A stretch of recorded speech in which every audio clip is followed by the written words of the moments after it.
नमस्कार, मी अश्विनी भोईर, ग्रंथाली प्रतिभांगण समन्वयक. काहीतरी विशेष या कार्यक्रमात आपल्या सगळ्यांचं मनापासून स्वागत करते. काहीतरी विशेष हा कार्यक्रम दिव्यांग व विशेष व्यक्ती यांच्या समस्या आणि पुनर्वसन या संकल्पनेवर आधारित आहे. आतापर्यंत या कार्यक्रमातून कर्णबधिरता, दृष्टीदोष, अध्ययन अक्षमता, सेरिब्रल पॉल्सी, मतिमंदत्व अशा विविध विषयांवर तज्ज्ञांनी मार्गदर्शन केले आहे. ही कार्यक्रम मालिका आपल्याला ग्रंथाली प्रतिभांगण या यूट्यूब चॅनलवर पाहता येईल. काहीतरी विशेषच्या आजच्या भागात मल्टिपल स्क्लेरोसिससह प्रवास आणि सामाजिक दायित्व या विषयावर आपल्याशी संवाद साधणार आहेत ज्योती रोंघे. ज्योतिताई, आपलं प्रतिभांगणमध्ये मनापासून स्वागत. सुप्रसिद्ध लेखक रवी अभ्यंकर यांना मी विनंती करते की आपण इथे ज्योतिताईंचं स्वागत करावं. ज्योती रोंघे यांची मुलाखत घेणार आहेत लेखिका सुधा तुंबे. सुधाताई, आपलंही प्रतिभांगणमध्ये स्वागत.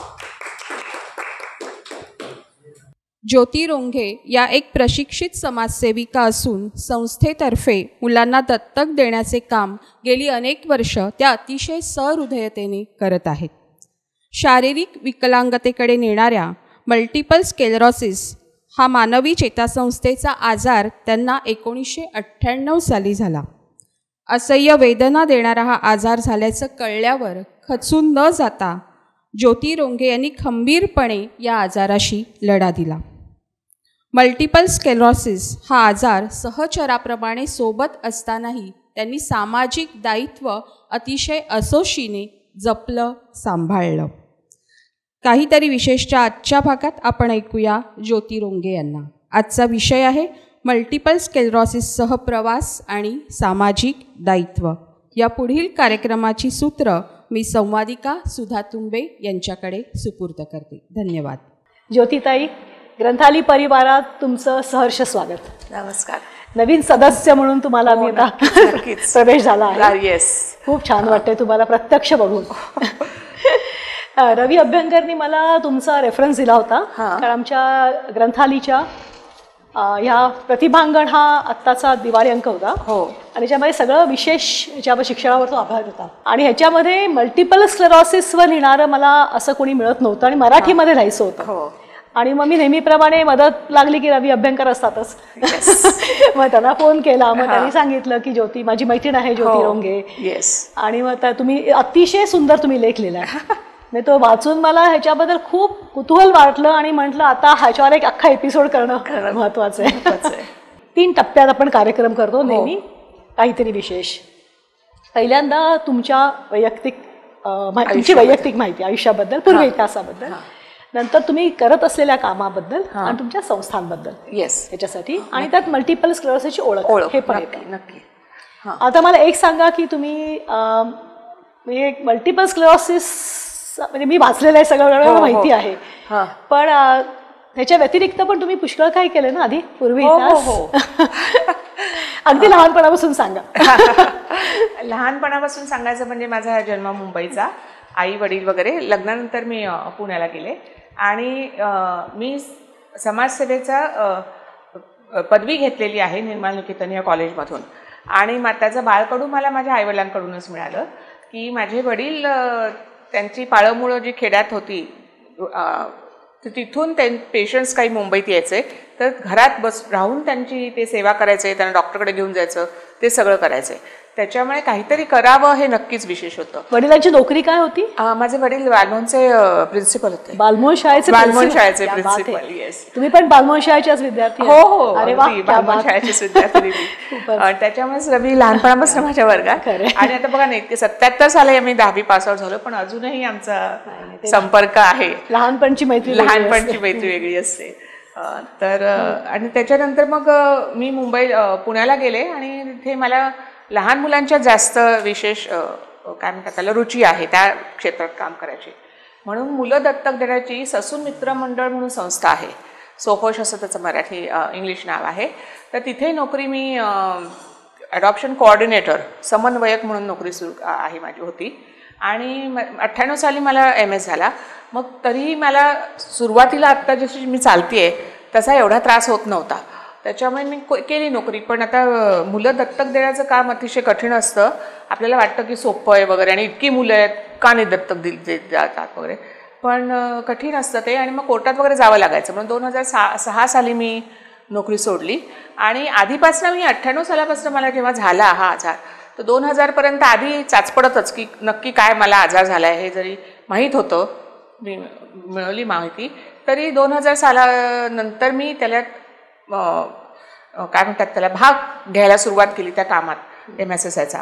आणि जेव्हा 2000 साली मी नोकरी सोडली त्याच्यानंतर मग पूर्णपणे हे काम करायला लागलेले. आणि हे काम म्हणजे काय म्हणतात त्याला की मानद आहे, याचा काही पगार वगैरे असं मिळत नाही, केवळ मनातली. आणि मला असं वाटतं की देवानेही माझ्या जबाबदारी दिलेली आहे, दायित्व दिलेलं आहे की तुला हे सगळं आहे. माझे सगळेच म्हणजे इतके माझे सगळेच नातेवाईक आणि आता सून पण आता नवीन आली झाले 5, तरी ते इतकं माझं करतात की एवढा सपोर्ट आहे. तर मला म्हणतो देव मला म्हणाला की ज्यांना नाही कोणी त्यांची तू मदत कर. आणि म्हणून मी ते काम सुरू केलं. तर त्याच्यामुळे मग 2000 मी म्हटलं तसं मग MSSIमध्ये मी नक्की भाग घ्यायला सुरुवात केली. मग जॉईंट नॅशनल सेक्रेटरी होते मी 6 वर्ष. आणि आता गव्हर्निंग काउन्सिल मेंबर आहे. तर आणि खूप कामं केली अशी की आता पुण्यातच होते, त्याच्यामुळे पुणे कॉर्पोरेशनकडनं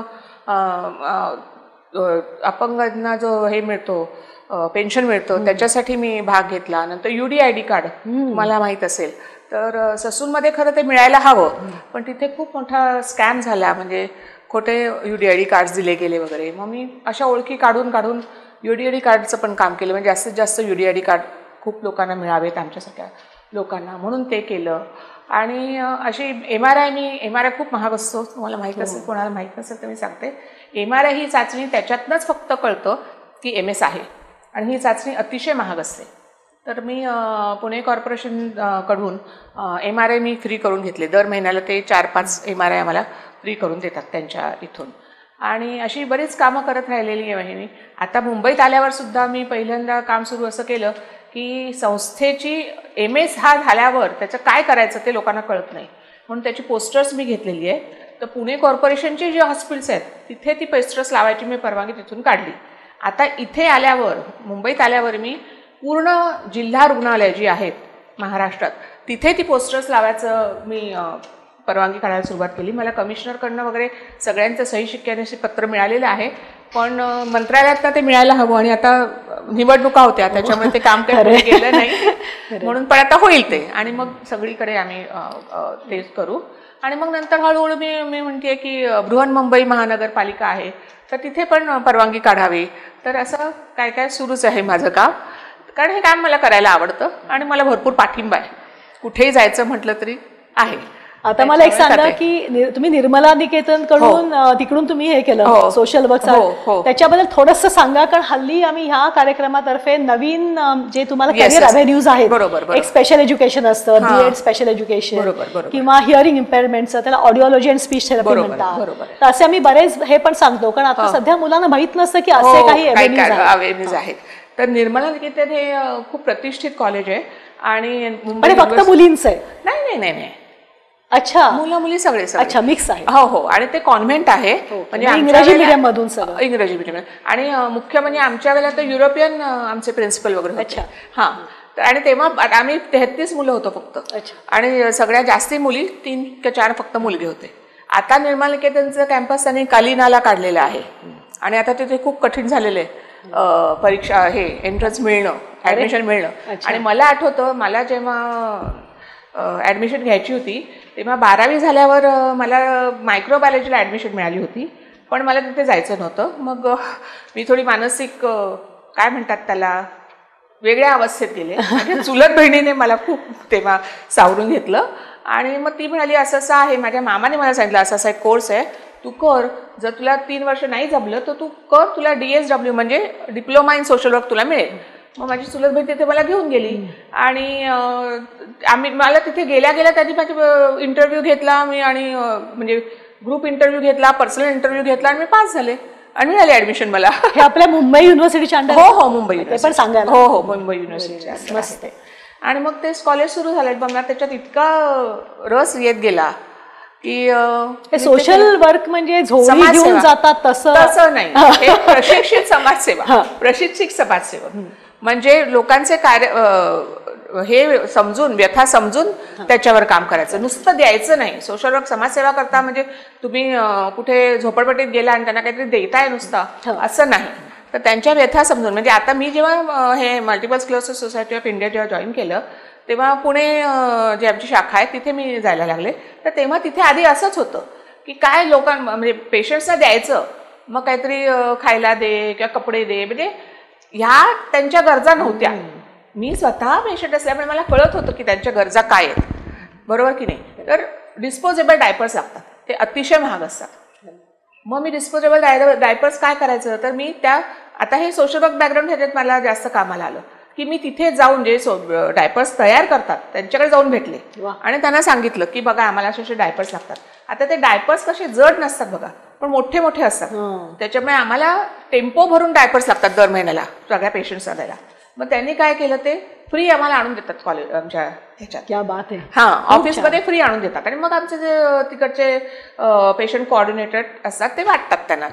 पण हा एक आम्हाला मोठा फायदा मिळाला की ते आम्हाला फ्री आणून देतात. आणि इथे तुमचं सोशल वर्कचं ते पदवी शिक्षण पडलं म्हणजे नक्की काय हवं पेशंटला, आणि मग तिथे जाऊन ते सांगायचं की असं असं आमचं एनजीओ आहे, तर तुम्ही आम्हाला काय मदत करू शकता, तर ही मदत करू शकतात, ते आम्हाला फ्री देतात आणून.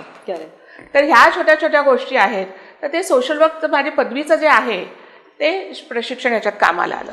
आणि मग मी तसंच अशी अनेक ऍक्टिव्हिटीज केल्या की मी आता एक वर्ल्ड MS डे म्हणून असतो, MSIF multiple sclerosis international federation. आता ते काय MS म्हणजे मल्टिपल स्क्लेरोसिस किंवा माझा सहचर, माझा सखा येस असं पण तुम्ही म्हणू शकते. आणि आयुष्यभर तो असतो, तो जात नाही. आणि मग ते सुरू केल्यानंतर मग मी म्हणत होते की मल्टिपल स्क्लेरोसिस इंटरनॅशनल फेडरेशन ही जी संस्था आहे 47 देशातले देश त्याच्याशी अटॅच्ड आहेत, भारत त्याच्यापैकी आहे. तर वर्ल्ड MS डे जो सेलिब्रेट केला जातो तो मेच्या शेवटच्या आठवड्यात. आता आपल्याकडे केवढं ऊन असतं तेव्हा ना, मग पेशंट्स काही भागच घेऊ शकत नाहीत. तेव्हा मग मी 2017 साली म्हटलं हे असं नाही चालणार बा, आम्हाला इंडिया MS डे हवा, म्हणजे जेव्हा चांगलं हवा असते पेशंट सगळे त्याच्यात भाग घेऊ शकतात, तर तसं हवं. म्हणून मग तो वर्ल्ड MS मी सुरू केला. नंतर त्याच्यासाठी मग ह्युमन चेन ही ॲक्टिव्हिटी सुरू केली की सगळ्यांचा एकमेकांना आधार आहे, ती ॲक्टिव्हिटी सुरू केली. नंतर इंडिया MS पर्सन, म्हणजे ज्याला माणसाला MS आहे तरीही तो MS बाकीच्या पेशंटसाठी कामं करतोय, अशासाठी त्याला काय म्हणतात आम्ही बक्षीस देतो, म्हणजे काही आर्थिक वगैरे नाही पण सर्टिफिकेट देतो किंवा त्याचा सत्कार करतो आमच्या ह्याच्यात. अशा अनेक ॲक्टिव्हिटीज मी सुरू केल्या. तर त्याच्यासाठी मी म्हटलं की हे जे सोशल वर्कचं बॅकग्राऊंड आहे ते कामाला येईल. खूप छान, ही नवीन आणि चांगली माहिती मिळाली आम्हाला की सोशल वर्कची डिग्री घेऊन असं वेगळं काम करता येतं. थँक्यू, बरं झालं. आता मला हे सांगा की तुम्ही अडॉप्शन सेंटरमध्ये नोकरी करत होता. आता ही गव्हर्नमेंटची नोकरी असते का? नाही, गव्हर्नमेंटची नाही. ही सोफोशी संस्था जी आहे ना ती चॅरिटेबल ट्रस्ट प्रायव्हेट संस्था आहे, गव्हर्नमेंटची नाही. पण हे मुलं अडॉप्शनचं जे काम असतं ते गव्हर्नमेंटच्या, सेंट्रल गव्हर्नमेंटच्या तर्फे नसतं? नाही, मी तुम्हाला सांगते, हे ज्या संस्था आहेत त्या अडॉप्शनच्या वेगवेगळ्या, त्यांना सेंट्रल अडॉप्शन रिसोर्स एजन्सी ही गव्हर्न करते, त्यांच्यावरती लक्ष ठेवते, बरोबर. संस्था आम्ही चालवतो. आमच्याकडे मुलं बघा, आता समजा एखाद्या अविवाहित मातेला मूल द्यायचंय तर ती आमच्याकडे येऊन ते मूल देते. आणि मग त्याची वेगळी प्रोसिजर असते की त्यांना ती तरी 2 महिने विचार करायला देतात, नाही तर ते मूल घेऊन परत जाते, की नाही तर आपण बघतो पोलिसांना हे बाळ सापडलं ते बाळ सापडलं, तर ते रिमांड होममध्ये आधी त्या बाळाला प्रोड्यूस करतात. मग ते चाइल्ड वेलफेअर कमिटीचे लोक सांगतात की ह्या संस्थेने या बाळाचा सांभाळ करावा आणि मग ती मुलं दत्तक दिली जातात.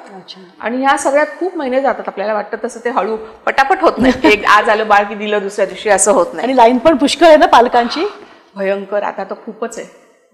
येस.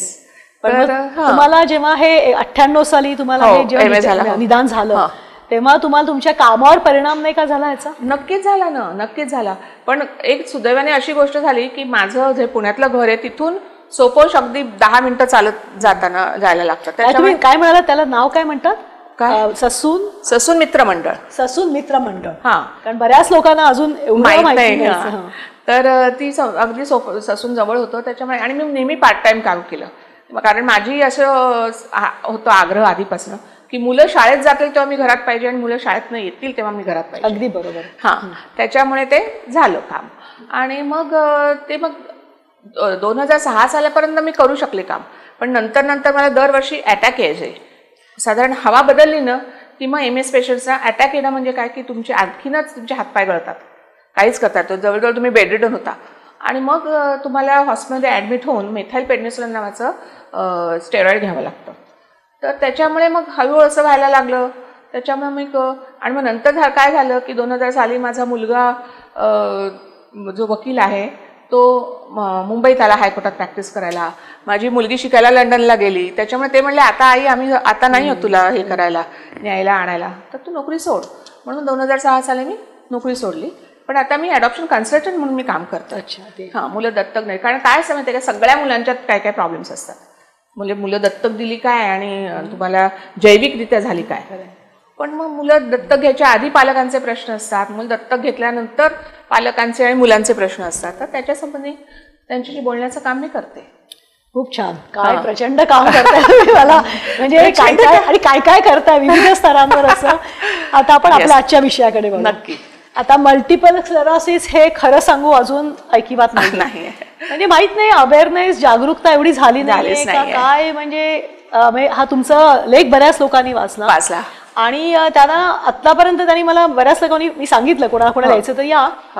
तर त्यांचं म्हणणं असं की म्हणजे त्याला हे मस्क्युलर डायस्ट्रॉफी आणि मल्टिपल स्क्लेरोसिस सारखंच वाटतं. तर त्याच्यात काय थोडासा फरक सांगू शकाल का? आता मस्क्युलर डायस्ट्रॉफी जी आहे ना तो स्नायूचा आजार आहे. हा मल्टिपल स्क्लेरोसिस हा स्नायूचा आजार नाही. म्हणजे तुम्हाला सांगू का, हा चेतासंस्थेचा आजार आहे. थोडक्यात सांगते, आपल्या लाईटचं मीटर असतं आणि बल्ब असतो, त्याच्या जोडायला वायर असते. तर लाईटच्या मीटरमध्ये काही प्रॉब्लेम नाही आहे, बल्बमध्ये पण नवीनच बसवलाय बल्ब त्याच्यात पण प्रॉब्लेम नाही. पण त्याला जी वायर असते त्याला त्या कोटिंगला भोकं पडली, चरे पडले. चरे पडले. मल्टिपल म्हणजे खूप आणि स्क्लेरोसिस म्हणजे चरे पडलेले. अच्छा. त्याला म्हणजे आता त्या मराठीत कसं करणार, बहुसंख्य चरे वगैरे असं काही करते म्हणावं लागेल. ते काही मराठी होत नाही. तर मग शॉर्ट सर्किट सारखं होतं ना. आणि मग म्हणूनच म्हटलं की प्रत्येक MS पेशंट युनिक असतो. साधारण चालण्याचा त्रास जास्त लोकांना होतो, वारंवार होतो. किंवा जेव्हा मला मल्टिपल स्क्लेरोसिस जाणवायला लागला तेव्हा मला चालायचा त्रास व्हायला लागला. म्हणजे अगदी सोपी गोष्ट सांगू का, मी चालत जायचे माझ्या त्या हॉस्पिटलला, तर माझ्या पायातली चप्पल सुटायला लागली. तर मला काय वाटायचं की आपल्याला वाटतं चप्पल लूज झाली आहे, अंगठा लूज झाला म्हणून सुटते. मग ते करून बघितलं. नंतर तेव्हा माझी मुलगी भरतनाट्यम शिकायची, मग मी पण थोडं भरतनाट्यम शिकायची. तेव्हा मला त्या मुलांसारखे स्टेप्स घेता यायचे नाही. तर मला वाटलं आता आपलं वय 35 आहे म्हणून घेता येत नाही. तुम्ही लहानपणापासून भरतनाट्यम शिकताय हे तुम्ही सांगितलं नाही. थोडंसं नाही आता हे पण सांगा तुम्ही. आता कसं बाहेर आलं बरोबर. तर मग तेव्हा व्हायचं राहिलं. पण लहानपणापासून शिकत होता भरतनाट्यम? अगदी रेग्युलर नाही, पण आधी काही दिवस केले.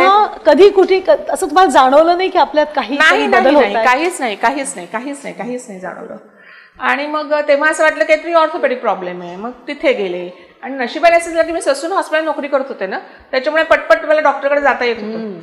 त्याच्यामुळे मग डोळे दुखायला नाही म्हणून मी ऑप्थल्मॉलॉजिस्टकडे गेले, तर डोळ्यात काही प्रॉब्लेम नाही. मग एक्सरे काढले सगळे, ते सगळे व्यवस्थित आहेत. आणि मग तेव्हा डॉक्टर मेनन म्हणून न्यूरोलॉजीच्या डिपार्टमेंटच्या HO होत्या, HOD.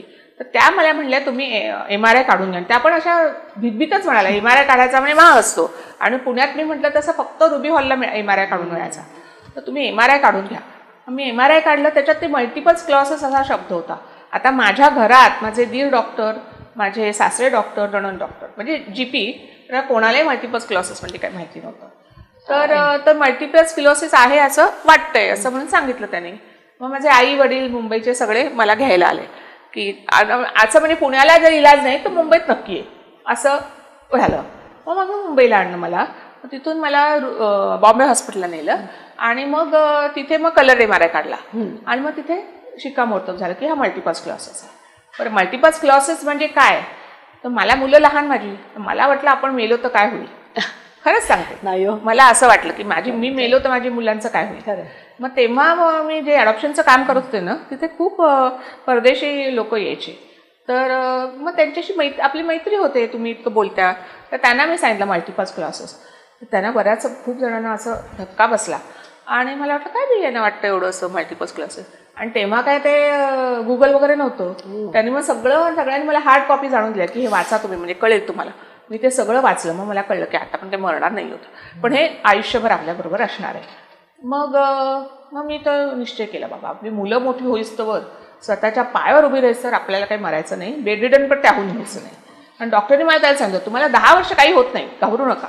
त्यांनी 10 वर्ष मला मुदत दिली होती. फक्त 10 वर्ष? हां, 10 वर्ष तुम्हाला काही होणार नाही. मग तेव्हा तुम्ही झाल्यात बेडरिडन, तर पण 10 वर्ष हो बघू आपले होत आहेत मुलं, तोपर्यंत शिक्षण संपतंय त्यांचं बहुतेक होईल.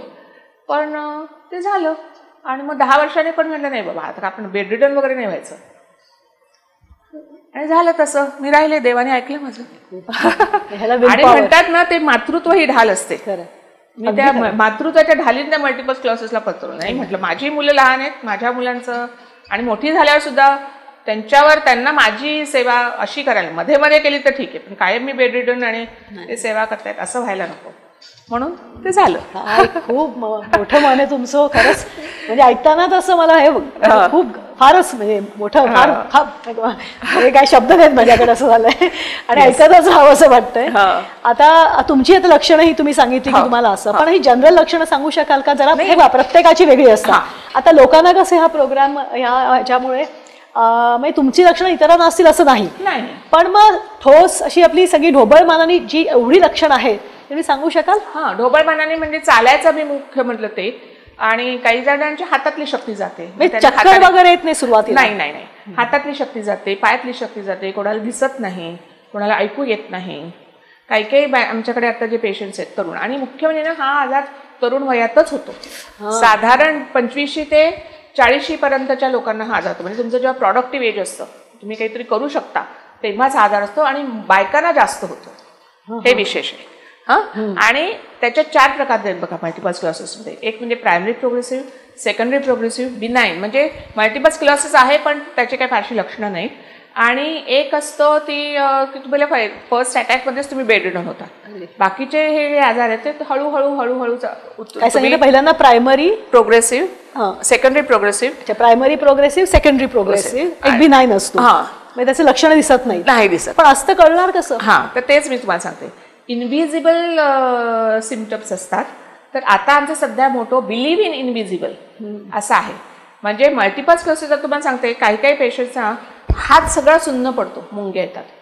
मग त्या हाताने त्या माणसाला काही करता येत नाही, दिसतायत हात व्यवस्थित, काही करता येत नाही, ते इनव्हिजिबल. किंवा इनकंटिन्युअन्स, तो अतिशय त्रासदायक प्रकार आहे. तुमच्या मलमूत्र विसर्जनाचा ताबा जातो.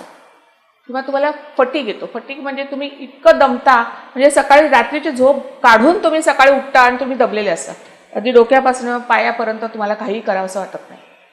हे मला देखील होतं. पण मी जनरली सगळ्यांनाच होतं की सोमवारी सकाळी सगळ्यांना असं वाटतं ना की आता उठू नये. नाही, हा वेगळा आहे, हा फटीग वेगळा आहे, फारच हे भयानक की तुम्हाला अजिबात हातपायच हलत नाही. पण मी म्हटलं कसं, तुम्ही म्हटलं ना की तेव्हा मुलांना शाळेत जायचंय, मग डबा करायचा आहे, हे जे डोक्यात असतं ना, त्यामुळे मी ते दुर्लक्ष करत गेले त्या मल्टिपल स्क्लेरोसिस. सेकंडरी मध्ये तुम्ही काय, प्रायमरी म्हणजे बेसिक आपला सुरुवात होते आणि तुम्हाला तो आजार भरभर वाढतो. सेकंडरी म्हणजे हळूहळू वाढतो. मला सेकंडरी प्रोग्रेसिव्ह आहे, पण सेकंडरी प्रोग्रेसिव्हचे बरेचसे पेशंट आहेत माझ्या ओळखीचे की त्यात बेडरिडन झालेले आहेत. बरोबर, कारण प्रत्येकाचा आजार वेगवेगळ्या गतीने वाढतो, त्याच्यामुळे तसं काही सांगता येत नाही, जनरलायझेशन करता येत नाही हे यांना आहे म्हणून यांना. मला या पोटेन्सीची गोळी उपयोगी पडली आहे सेकंडरी प्रोग्रेसिव्हची, ते दुसऱ्या पेशंटला पडेल असं नाही. मग ते क्लिनिकली डॉक्टर्स, न्यूरोलॉजिस्ट ठरवतात की यांना असं करता येईल, तसं करता येईल. आणि चौथा प्रकार काय? बिनाईल. आणि एक चौथ्या प्रकारचं मी नाव विसरले, गॅलोपिंग. त्याला असं म्हणजे तुम्ही बेडरिडन्स होता आणि मल्टिपल स्क्लेरोसिसमध्ये मरत नाही कोणी, मल्टिपल स्क्लेरोसिसमुळे कोणी मरत नाही. अर्थात बेडरिडन झाल्यावर तुम्हाला बेडसोर्स होतात आणि त्याच्यामुळे माणूस मरू शकतो. किंवा श्वासनलिकेचाच तुम्हाला काही प्रॉब्लेम आला मल्टिपल स्क्लेरोसिसमध्ये तर तुम्ही जाऊ शकता. पण मल्टिपल स्क्लेरोसिसमुळे हा माणूस मेला असं मला काही सांगता येणार, कोणाला सांगता येत नाही. त्याच्यामुळे वेगवेगळे जे प्रकार असतात त्याच्यामुळे होऊ शकतं. ही लक्षणं झाली, हो, तर कारण सांगा. काय कारण? काही नाही, आले देवाच्या मना. जेनेटिक असेल ना काहीतरी. हां, असं लोकांना वाटतं. त्याच्यामुळेच हा सोशल टॅब्यू आहे भारतात की हे जेनेटिक आहे का, हेरिडिटरी आहे का, तसं नाही आहे. आणि म्हणूनच आपल्याकडे पेशंट्स पुढे येत नाहीत. का तुम्हाला सांगते की आपला मल्टिपल स्क्लेरोसिस झालाय आणि तो मेंदूचा आजार म्हटल्यावर सोशल टॅब्यू, मग घरातल्या मुलांची लग्न कशी होतील, काय कसं होईल, म्हणून लोक पुढे येत नाहीत सांगायला. एक तर ते MRI काढल्याशिवाय लक्षात येत नाही, आणि लक्षात आलं तरी बायकांना जास्त होतो, मग घरातल्या लोकांची मुलांची लग्न कशी होतील, म्हणून लोक पुढे येत नाही. पण लग्न जरी झाली तरी हल्ली जेनेटिक सायन्स एवढं ॲडव्हान्स झालंय, त्याच्यावर इलाज करू शकतात. पण जीन थेरपी आमच्याकडे डॉक्टर हेमा पुरंदरे म्हणून आहेत, त्यांनी इतकं सुंदर आम्हाला ह्याच्यावर म्हणजे प्रोग्राम पण केलाय, त्यांनी ह्याच्यात त्यांचा लेख पण आहे. त्यात प्रत्येक गोष्टी झाली इलाज असतो ना. नाही, पण आता मल्टिपल स्क्लेरोसिसला इलाज नाहीये. म्हणजे मल्टिपल स्क्लेरोसिस झाल्यामुळे म्हणतात ते चरे पडतात, ते चरे दुरुस्त करायला काही प्रॉब्लेम नाही. पण हे जेनेटिक म्हणजे समजा असलं असेल तर ते पूर्वावस्थेतच तुम्ही काहीतरी करू शकाल ना ह्याच्यावर? नाही होत ना. अच्छा, की ते चरे दुरुस्त कसे करणार तुम्ही? नाही, जेव्हा बाळ म्हणजे जेव्हा अगदी त्या पेशी सेलमध्ये असतं तेव्हा त्यांना कळू शकलं समजा की हे पुढे होणार आहे. त्याच्यावर आता रिसर्च सुरू आहे की तो आधीच जर समजू शकले की आता या बाईला जे मूल होईल त्याला हा आजार होऊ शकतो, तर तेव्हा तर तो रिसर्च सुरू आहे अजून. पण त्याच्यावर मेंदू हा असा माणसाचा अवयव आहे ना, तर माणूस किती पुढे गेला त्याच्यावर काही शोधू शकलेला नाहीये तो. बरं, तर वैद्यकीय इलाज काय ह्याला? वैद्यकीय इलाज म्हणजे तुम्हाला अगदी तुमचे जर लक्षणं वाढली, म्हणजे आता मी आता एवढं तरी चालते, तुम्ही सगळ्यांनी बघितलं असेल मी कशी चालते. खरंच कौतुक आहे, पहिल्या मजल्यावर चढून आहात म्हणजे तुम्ही. बापरे, आमच्या सगळ्यांची दमछाक होते इथे चढायला, आणि तुम्ही आरामात नाही, तुम्हाला खूप त्रास झाला असेल, पण कौतुक आहे, मला कौतुक वाटतं. तर त्याच्यामुळे ठीक आहे, म्हणजे तुम्ही काय काय मी म्हणते तसं ही लक्षणं खूप वाढतात, म्हणजे मला अजिबातच बोटं सुद्धा उचलता येत नाहीत. तर त्याच्यामुळे मग तुम्हाला सांगितलं तसं स्टेरॉइड घ्यायचा हा प्रकार हे आहे. पण स्टेरॉइड घेताना पण डॉक्टर सांगतात की उपयोग होईल असं सांगतात नाही. वजन तर भसभस वाढतं स्टेरॉइडमुळे.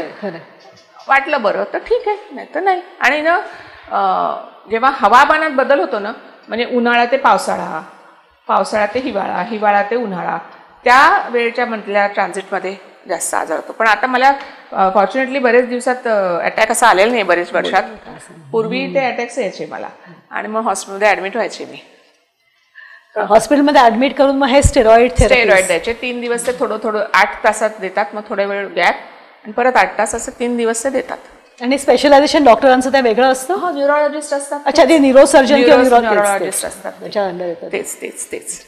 येस. आता योगा, फिजिओथेरपी ह्याचा कितपत उपयोग होतो? बऱ्यापैकी उपयोग होतो. म्हणजे तुमच्या हालचाली सुधारू शकतात, चालण्याचा किंवा हे, तर ते करत राहायचं फिजिओथेरपी, योगा कंटिन्युअसली.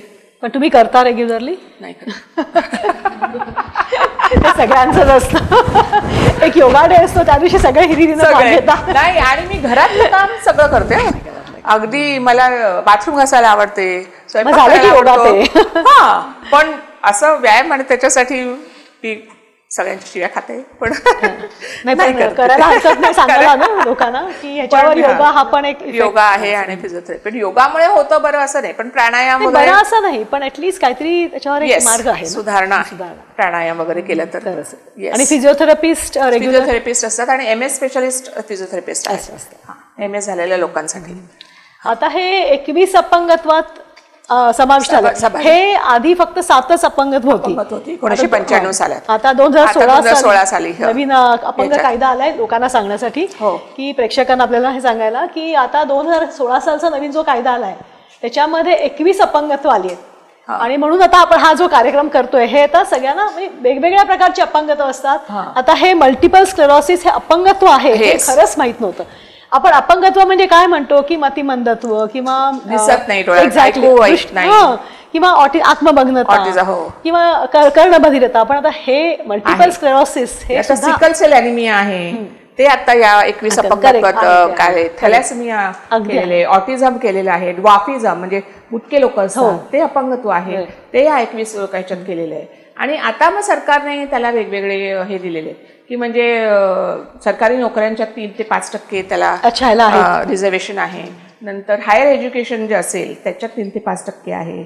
आणि 6 ते 18 वर्षाच्या मुलांना मोफत शिक्षण असा आजार झालेला हे या आहे. तर आणि UDID कार्ड आता आहे अपंगत्वाचं. पण मेडिकल ट्रीटमेंट फ्री नाही मिळत कोणाला नाही या ना. आणि आमचं आणखीन ते पण आहे की इन्शुअर माय MS, कारण MS झालेल्या लोकांना इन्शुरन्स देत नाहीत. पाहिजे, खरं गरज आहे त्यांना. मेडिक्लेम देत नाही. प्रचंड गरज असते, प्रचंड गरज असते. मेडिक्लेम देत नाही.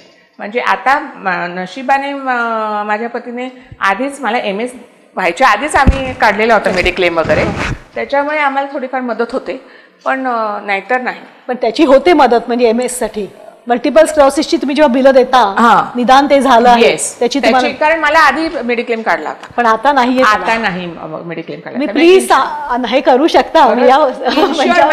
MS तुमच्या कोणापैकी जर तुम्ही कशात मेडिक्लेमच्या ह्याच्यात असाल ना, प्लीज सांगा सगळ्यांना की आम्हाला MS लोकांना खूप गरज आहे. अगदी खरं. इन्शुअर माय MS.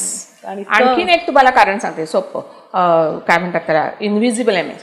त्याचं कारण तोंड कोरडं पडतं, म्हणजे लाळच सुटत नाही. मला स्वतःला हा त्रास होतो आणि त्याच्यामुळे दात किडतात. माझी आत्ता 4 रूट कॅनल झालेली आहेत, त्याच्यामुळे लाळ सुटत नाही म्हणून रूट कॅनल माझी झालेली आहेत 4. म्हणजे हे पण एक आहे इनव्हिजिबल. कधी असं चुकून झालं तर असं वारंवार रूट कॅनल का करावं लागतं, कारण ते दात किडतात. त्याच्यामुळे अशा वेळी न्यूरोस यांना दाखवायला हरकत नाही. आणि मग त्याच्यावर काही इलाज नाही. मग तुम्ही त्या लिंबूच्या गोळ्या सोखा, लिंबाचं लोणचं, पाणी पित राहा, किंवा म्हणजे लाळ सुटण्यासाठी हेच. आणि हे इनव्हिजिबल आहे, कारण कोणाला दिसत नाही ना, बरोबर की नाही. म्हणजे माझं तोंड असं होतं, असे दात वाचले जातात, असं होतं. पण हे नवीनच सगळं, अगदी नवीन काय काय होत असतं. खरं. आता तरतुदींमध्ये रॅम्प वगैरे गरज, ते एक रॅम्पचं तर आपल्याकडे नाटकच आहे. आपल्याकडे कुठेही पब्लिक प्लेसेसमध्ये रॅम्प्स नसतात. आता हे हॉटेल्स वगैरे असतात ना मोठी, त्याचे रॅम्प्स जे असतात ना, ते इतक्या कधी कधी चुकीच्या अँगलने असतात की तिथे व्हीलचेअर चढवणं अशक्य. आणि असं ना बाजूला ते असे ओपन असतात, म्हणजे पडू शकतं माणूस, म्हणजे असं त्याला फार क्वचित ठिकाणी रॅम्प व्यवस्थित असतात. स्लोप नसतो, त्याला स्लोप नसतो व्यवस्थित, त्याचा अँगलच चुकीचा असतो. पुणे म्युन्सिपल कॉर्पोरेशनमध्ये जो रॅम्प केलेला आहे ना, तो अतिशय वाईट आहे. काय सांगताय? एका बिल्डिंगमध्ये चांगला आहे, एका बिल्डिंगमध्ये. आणि मुख्य म्हणजे अपंगत्वाचे जे तिकडे कमिशनर बसतात ना, त्यांच्यात ऑफिसमध्ये जायलाच तो रॅम्प नाही आहे चांगला. तिकडे जाऊन पण मी अशी कडाकडा भांडले, काही उपयोग नाही, काही उपयोग नाही. त्यांनी मला बऱ्याच कारणं सांगितलं. अहो मॅडम, इथे जागा नाहीये म्हणून ते असं. म्हटलं तुमचं ऑफिस तुम्ही दुसरीकडे ठेवा. नाही, पण दुरुस्त करू शकतात. तो रॅम्प मला माहिती ना, व्हीलचेअरच चढवता येत नाही वर, कसं करणार. आणि नेमकं अपंगांसाठीच तसं. मी म्हटलं तसं लोकांना कळत नाही. आणि मी तर स्वतःला म्हणते, मी बसले की ऐश्वर्या राय, चालले की केशव मुखर्जी, असा माझा प्रॉब्लेम आहे बघा. आता मला तुम्ही बघितलं की वाटतंय का तुम्हाला कोणाला की मला खरंच आहे म्हणून? मग तुम्ही इतक्या आनंदी आहात असं वाटणार पण नाही हो. म्हणजे तुमचं ऐकून आम्हालाच पाणी येते गडव्यातून असं वाटायला लागलंय. अच्छा, आता हे तरतुदींमध्ये मला अजून एक विचारायचं आहे की MS मुळे दृष्टी अधू होऊ शकते, त्याची म्हणजे मल्टिपल डिसेबिलिटी होऊ शकते. हो, दृष्टी अधू होऊ शकते, किंवा ऐकू कमी येतं, दृष्टी कानातलं जातच. एक पोलीस कमिशनर होते पूर्वीचे, तर त्यांचं नाव सांगायला हरकत नाही मला, कार्ल डिसोजा म्हणून. ते कमिशनर लेवलचे पोलीस अधिकारी होते. त्यांना कर्णबधिर झाले ते. मग त्यांना सगळ्यांना पोलीस डिपार्टमेंटने त्यांना रिसर्चचं काम दिलं होतं. स्क्लेरोसिस त्यांना झाला होता, त्याच्यामुळे त्यांची ऐकण्याची शक्ती गेली. तर त्याच्यामुळे मग त्यांना फक्त रिसर्चमध्ये काम दिलं होतं. आता ते वारले, खूप दिवस झाले त्याला. पण म्हणजे जर तुमचे जे एम्प्लॉयर आहेत ते जर तुम्हाला चांगले असतील तर हे करू शकतात असं. म्हणजे हे काम नाही जमत आहे तर ते काम. आता तुम्हाला सांगू का, हे जे आम्ही ज्या मॉलमध्ये वगैरे जाऊन भेटतो की या लोकांना अशी नोकरी द्या तुम्ही, कारण हे शिकलेले लोक आहेत, म्हणजे तरुण मुलं आहेत, ही कम्प्युटर वगैरे सगळ्यात ते एक्सपर्ट असतात, तर त्यांना तुम्ही काम दिलं पाहिजे. तर एका मॉलमध्ये आम्ही गेलो मुंबईतच, तर त्या माणसाला त्यांनी कुठे काम दिलं असेल, फ्रंट डेस्कला. म्हणजे ते सामान काढायचं द्यायचं. उपयोग काय, तुम्ही बॅक ऑफिसला काम दिलं पाहिजे ना अशा माणसाला. म्हणजे ते उचलू शकणार. म्हणजे हे तुम्ही हालचालीचं जसं काम दिलं तर त्या माणसाला जमणारच नाही. मग जमत नाही तर नोकरी सोडा.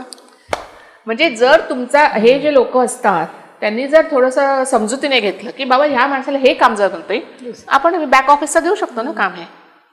बापरे, तसं थोडंसं जर केलं तर होऊ शकतं. पण सरकारी नोकऱ्या मिळतात ना. हां, म्हणजे तुमचं तेवढं हे पाहिजे तुम्हाला, शिक्षण पाहिजे तर 3 ते 5% रिझर्वेशन आहे सगळ्याच ह्याच्यात. आणि मी म्हटलं तसं त्याच्यात परत तुमचे जे कोण बॉस असतील ना ते समजूतदार पाहिजेत तर होतं. एक बँगलोरला माझे अशी ती मुलगी होती शिकलेली वगैरे 30 वर्षाची आणि तिला सरकारी नोकरी दिली आणि काय तिचा बॉसचं तिचं काय वागणं होतं तिला. तिचं डिपार्टमेंट पहिल्या मजल्यावर. अरे बापरे. त्या मुलीने वर जायचं आणि लिफ्ट नाही आणि ती माझ्यापेक्षा वाईट अवस्थेत कसं जाणार ती पहिल्या मजल्यावर चढून नाही का. थोडीशी समजुतीचा प्रश्न आहे. खरे एम्पॅथी असणं फार जरुरी आहे. येस. आणि तुम्ही स्वतःला त्या ह्याच्यामध्ये बघा तुम्ही त्या माणसाच्या आणि मग तुम्हाला स्वतःला किती कठीण असेल हे सगळं. फारच कठीण. किंवा इतकं सोपी गोष्ट आणखीन पुण्यात एक माझ्या ओळखीचे असे गृहस्थ म्हणजे पेशंट असलेले तर त्यांना हे मी म्हटलं तसं मलमूत्र विसर्जनाची हे होती आणि ते बालभारतीमध्ये कामाला होते. त्यांनी आत्महत्या केली हो.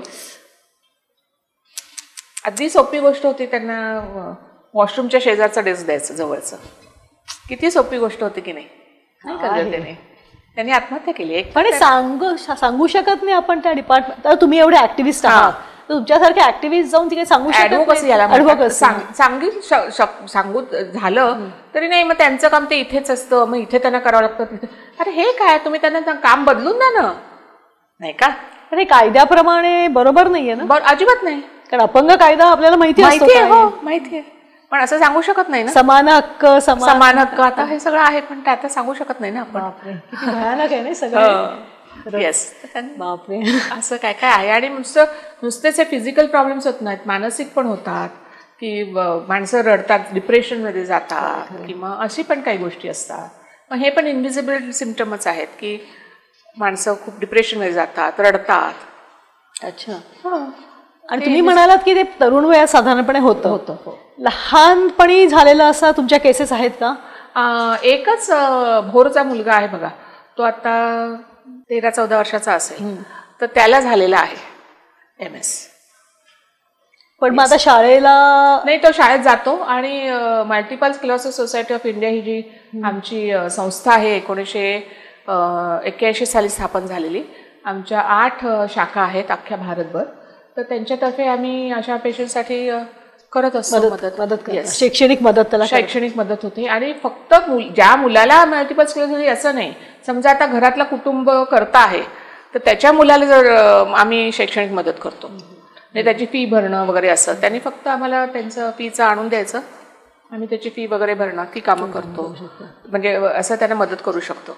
नुसतंच पेशंटला मदत नाही तर अख्ख्या कुटुंबाचं रिहॅबिलिटेशन आम्ही करतो. नाही काय कारण मला का असं विचारायचं आहे कारण आमची जी अपंग मुलं असतात इतर अपंगत्व की जी दिसतात आता मल्टिपल स्क्लेरोसिस हे जरी सिद्ध झालं तरी हे अदृश्य आहे ना.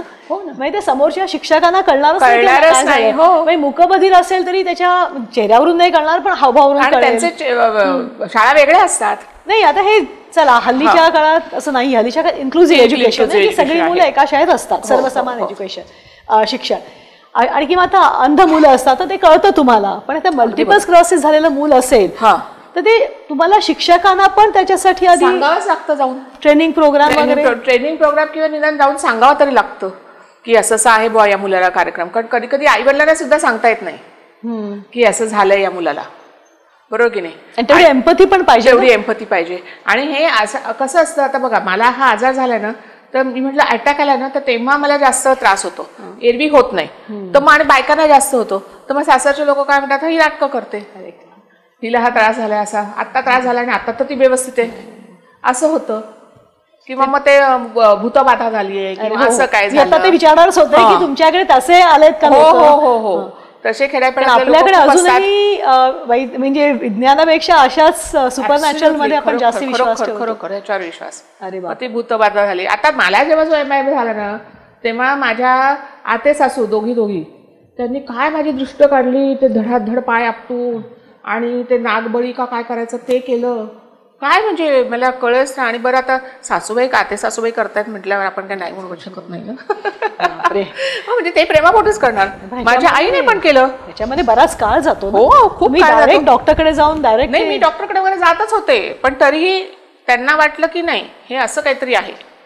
ते प्रेमानेच करत होतं. तर माझ्या आईने पण त्या काय वेगळ्या काय हे काढल्या मग ते खडे काय घालायचे गळ्यात असं केलं ह्याला विचारलं त्याला विचारलं. आणि हे सगळे माझे नातेवाईक मंडळी नुसतीच माहेरची सासरची सुद्धा सगळे प्रेमानेच करत होते माझं. बरोबर की नाही. शेवटी म्हणतात तसं सगळे इलाज सुळे झाले की दैवी चमत्कारच ना. आता शाळेमध्ये समजा या मुलाला अटॅक आले तर मग बाकीच्या मुलांचं काय? कारण आता काय झालं माहितीये का, सर्वसमावेश शिक्षणामध्ये सध्या अशी आता आत्ममग्न मुलं किंवा मतिमंद मुलं जेव्हा शाळेत असतात इतर मुलांबरोबर, तेव्हा ती इतर मुलं त्यांना हल्ली सांभाळून घेतात. ते आपण बघतो की आता सगळं छान झालंय, आता वेगळं झालंय सगळं. एकतर वेगळ्या शाळा असतात आणि वेगळ्या शाळा नसल्या तरी सर्वसामायिक शिक्षणात त्यांना एक बडी दिला जातो आणि ते त्यांना सगळे सांभाळून घेतात. तसं तर मल्टिपल स्क्लेरोसिसच्या मुलांना कितपत सहाय्य मिळतं ह्याच्यामध्ये असं मला आता सांगता येत नाही, कारण माझ्या डोळ्यासमोर अशी काही मुलं एकच मुलगा आहे, तो एकच मुलगा लहान आहे की ज्याला झालेला आहे, त्याच्यामुळे काही मला तसं सांगता येत नाही. पण तरुण मुलं जी असतात 25 तर त्यांना असं सहाय्य मिळतं आपल्या आजूबाजूच्या. आता मी म्हटलं तसं माझं नशीब चांगलं आहे म्हणून मला सगळ्यांचं सहाय्य मिळालेलं आहे. काय काय जणांना नाही मिळत. आणि शिवाय ते तरुण मुलं जेव्हा त्यांना मल्टिपल्स, आता मला जेव्हा मल्टिपल्स स्क्लेरोसिस झाला मी 35 वर्षाची होते. तरुणच होता नाही, पण माझा तसा निम्मा संसार झालेला होता. माझी मुलं मोठी होती, मुलं म्हणजे शाळेत जाणारी होती. त्याच्यामुळे आता ही तरुण मुलं होतात त्यांना ना त्यांच्या लग्न वगैरे सगळ्याच गोष्टी असतात आणि ते फार जड जातं की लग्न कोण करणार. नाही, आता नुकतंच मी एक उदाहरण ऐकलं आमच्याच ओळखीच्यात कोणी, हे तुमचं आता म्हणजे आता पण करायचा प्रोग्राम म्हणजे आपण बोलतो लोकांशी, तर कोणतरी मला असं केस स्टडी सांगितली की त्या मुलाचं लग्न झालं आणि झाल्यावर निदान झालं की त्याला मल्टिपल स्क्लेरोसिस आहे आणि तो गेला काही काळात मुलगा. आणि मग त्याच्यामुळे काय होतं की आलेल्या नववधूवर त्याचं बालंट येतं.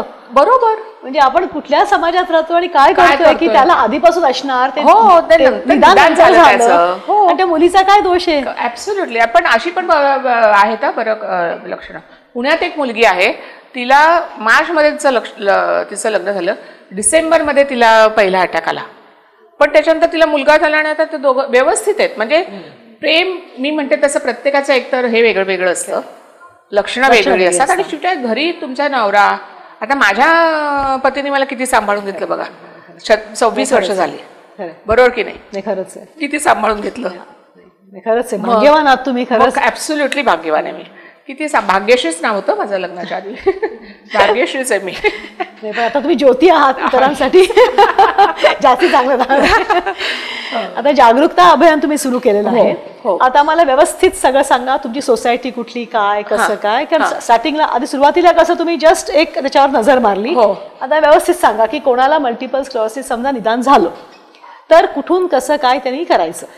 मल्टिपल स्क्लेरोसिस झाला तर मी म्हटलं तसं आता मी तुम्हाला सगळीकडे हे वाटतीलच. हे बघा, ही मुंबई आमची शाखा आहे, त्याचं हे ब्रोशर आहे आणि हे फ्लायर्स आहेत काही, ते तुम्हाला देतील. तर या लोकांना तुम्ही जाऊन संपर्क साधा. मुंबईत असेल तर मुंबई, पुण्यात असेल तर पुण्याची आमची शाखा आहे. 8 मध्ये कुठे? दिल्ली, हैदराबाद, इंदोर, बेंगलोरला. बेंगलोरला आहे, चेन्नईला आहे, नंतर तिरुवनंतपुरम, तिथे आता आमचा सपोर्ट ग्रुप सुरू झाला आहे. तर या सगळ्यांना तुम्ही कुठेही हे संपर्क साधू शकता.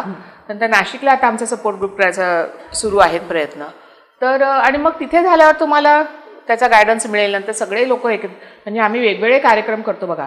एक तर मेडिकल कॅम्प असतो की तिकडे सगळ्या प्रकारचे डॉक्टर्स सगळेजण मोफत त्यांची सेवा देतात आम्हाला. म्हणजे असं कसं गायनाकॉलॉजिस्टकडे जायचं म्हटलं बाईने तरी मग घरी त्रास कोण नेणार असं होतं. तर गायनाकॉलॉजिस्ट असतात, तुम्ही नेहमी न्यूरोलॉजिस्ट असतात, डोळ्याचे डॉक्टर असतात, ऑर्थोपेडिक असतात, ते सगळे डॉक्टर्स तिथे असतात. तर ते मेडिकल कॅम्प आम्ही कोण करतं? MSSI सोसायटी करते. हे MS म्हणजे multiple sclerosis society of India. ही 1981 साली स्थापन झाली. ही गव्हर्नमेंट म्हणजे सेंट्रल गव्हर्नमेंट तर्फे वगैरे नाही, हे सगळं आमचं चॅरिटेबल ट्रस्ट आहे. फक्त देणग्यांवर चालतं. आम्हाला सरकारी अनुदान काहीही मिळत नाही. काय सांगताय? काहीही नाही मिळत. अपील करा इथे मिळावं म्हणून. फक्त देणग्यांवर आम्ही चालतो. अरे बाप. येस. तर आणि माझं अगदी वट आहे बालमनमध्ये. येस, मी अगदी वर्गातले काही आमची जी मुलं आहेत ना त्यांना नुसता फोन करते, मला पैसे हवेत. पैसे देतात. ते बरोबर आहे. हो, शेवटी सगळे देतात ना. पण एक शासनाकडची जी मदत असते मदत हवी आहे, ती फार महत्वाची असते. येस, प्रश्नच नाही.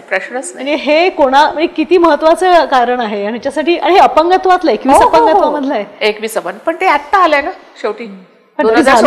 किती वर्ष? 8 वर्ष झाली. आपल्याकडे लिस्ट आहे हा इम्पॉर्टन्स अपंगत्वाचा, कारण अपंगत्वाचं वोट बँक नाही आहे ना म्हणून. असं नाही तुम्ही वोट करता की असं कसं पण हे बिसाइड्स द पॉइंट. पण हे मला वाटतं की सरकारने ह्याच्याकडे लक्ष द्यायला पाहिजे. आता मी ह्याच्यात व्हॉट्सअपवर याचं येतात ना, तर त्याच्यात लिहिलेलं आहे लाडकी बहीण लाडका भाऊ, तसे आम्ही लाडके दिव्यांग व्हायला तयार होतो. खरे खरे. आता मी पण वाचलं ते वर्तमानपत्रात तो आलेला आहे. आणि आमच्या म्हणजे अंध आमचे आहे जे अंध बंधू, कारण भगिनींना तर मिळतच असतं आणि त्यांना अंध म्हणून नाही मिळत असेल, त्यांना लाडकी बहीण म्हणून मिळतं. पण हे आमचे जे बंधू आहेत ते बरोबर आहे, दिव्यांग बंधू आहेत, त्यांनी काय करायचं, त्यांनी काय करायचं बरोबर. त्याच्यामुळे दोडके दिव्यांग बंधू म्हणे. हे अतिशय. आता मी हे जे म्हटलं ना, पुणे कॉर्पोरेशन कडनं जे अपंगांसाठी जे पेन्शन मिळतं त्यासाठी किती वेळा मला जावं लागलं. आणि मी असं म्हणत नाही की ते मुद्दामून करतात, त्यांना त्यांची कामं असतात. आता कमिशनर लेवलची माणसं, त्यांना किती कामं असतात. माझ्या एकटीचं काम आहे थोडंच, आणि एकटीचाच तो कार्यक्रम आहे थोडाच. मग तिथे जाऊन तासन-तास बसलेली आहे मी, पण ते करून घेतलं. मग ह्याच्यात थोडासा हट्टीपणा लागतो जो माझ्यात आहे. नाही ते मला हवंय, ते करून द्या. हा.